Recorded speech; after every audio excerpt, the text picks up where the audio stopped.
အားလုံးပဲမင်္ဂလာပါဒီနေ့ရောလေးကတော့ရွှေနန်းတော်ဝင်ကိုရောက်နေတာပဲဖြစ်ပါတယ်ဆိုတော့ဒီနေ့ကအမှန်တိုင်းပြောရမယ်ဆိုလို့ရှိရင်ရောလေးက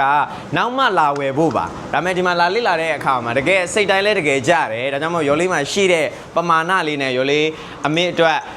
စိန်နကက်ကလေးတရံဒီနေ့ဝယ်လာခဲ့ပါတယ်လို့ပေါ့နော်အဓိကတော့ရောလေးဒီနားမှာဆိုင်ဒီ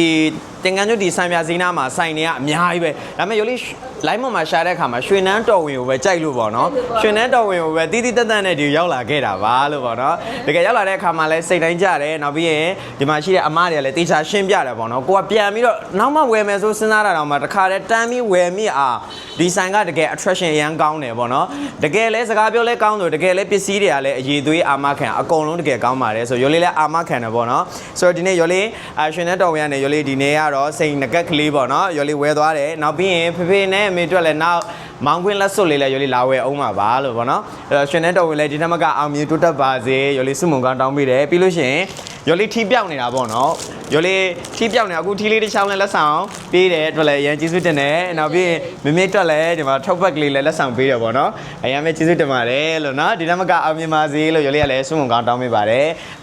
နောက်ပြီးတော့နောက်ကြရင်လည်းလာပြီးတော့ဝယ်ပါမယ်လို့အားလုံးကျေးဇူးတင်ပါတယ်ဘိုင်ဘိုင်